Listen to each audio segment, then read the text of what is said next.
嗨，朋友们好，我是 mini，欢迎你来到我的频道。那我现在呢，要带你们一块儿去参观一个美术馆。参观美术馆的过程当中呢，我会教你们一些很实用的中文，比如说一些动词，还有一些形容词。就是这里啦，这个叫北京城市副中心综合美术馆。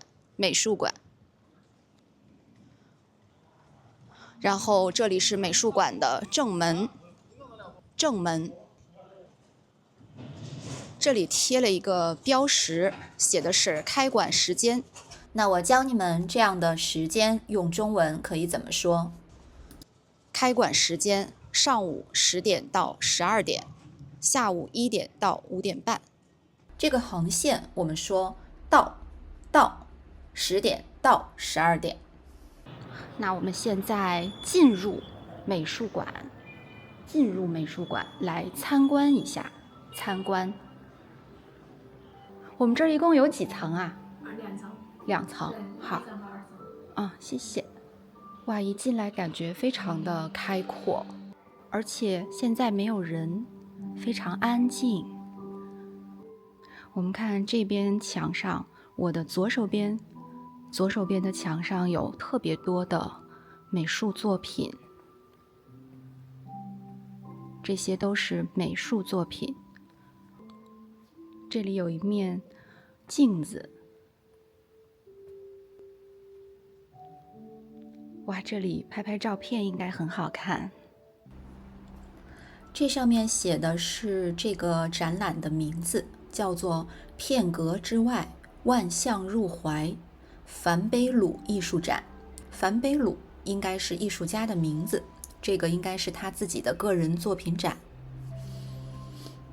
这个美术馆的1层整体色调是灰色的，给我的感觉非常的大气。那刚刚我们学会了参观这个词，参观美术馆。那我现在呢，就是在仔细的欣赏每一幅画作，去品味这些画作带给我的感受，同时呢，我也会用心的感受每一幅画作带给我的内心的触动和情绪的共鸣。我们现在上楼，这个展厅呢有2层，刚才我们逛的是第1层，现在我们去2楼。那我们看到楼梯这里是比较昏暗，那只有楼梯上隐隐约约的会有一些微弱的灯光，所以呢，我们上楼和下楼还要小心一点。这里写的是中式生活方式美学家居艺术品特展。这一层呢是以一些家居和各种艺术品展览为主。因为今天是周一工作日，所以没有什么人，感觉自己一个人在里面逛还挺有感觉的。所以这一层的展览主要是家居艺术品，很漂亮，非常有中式的风格。我们离近了看到更多的细节。哇，这个花做得好漂亮啊！那这个区域的配色呢，主要以粉色为主，而这个区域的配色是以蓝色为主。哇，这一层的展览品很好看，我给你们看一下。这里陈列了很多当年宫廷里面会用的很珍贵的摆件，我们叫陈列，这些都是很珍贵的展品，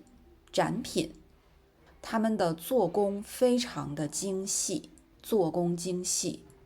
看起来呢真的是赏心悦目。赏心悦目是一个成语，表达你看到了美好的景色或者事物的时候的一种很开心的心情，你就可以说赏心悦目。这里呢挂的是一幅书法作品，这边有很多的中式的餐桌和椅子，它们应该都是用木头制作的。这种实木的家具非常的珍贵，当然价格也会很贵。你们看，这个就是非常典型的中式传统厅堂的一个布局，我们叫做中堂。这个地方是主位，也就是主人坐的位置，旁边两侧是客位，也就是客人们坐的地方。在中国的古代呢，非常讲究对称。好的，那我们继续往里走，看看还有什么好东西。哇哦，这边都是玉器，它们呢都被放在了这些玻璃展柜里面。这里还有一尊很漂亮的佛像。这个展厅呢，整体给我的感觉是非常有氛围感的。它的光线整体偏暗，然后灯光都聚焦在展品上。那这种明暗的对比，还有光影的层次，都让我觉得非常的舒服。这也就是为什么我很喜欢逛美术馆或者博物馆的原因，它能让我的心沉静下来，安安静静的去感受。接下来我教你们3个句型，学会了这3个，你就知道如何去描述一个物品。第一个句型是这是一个，比如说这是一个佛塔，准确来讲它应该用座，这是一座佛塔，当然你用个也没有问题。好，第二句，它的材质是，那这座佛塔它的材质是香柏木。那我们刚才看到的一些物品，比如这个，它的材质是玉。好的，第3个句型，表达一种感受，它看起来非常，比如这座佛塔，它看起来非常庄重。再比如这件展品，它看起来非常精致。怎么样，你们都学会了吗？来，你们看一下这个展品，试着用刚才的3个句型描述一下它们。欢迎你们用中文写在评论区里哦。OK， 那我们今天呢参观了美术馆，学会了很多的展品的说法，以及一些动词和形容词。我还教了你们3个句型来描述展品。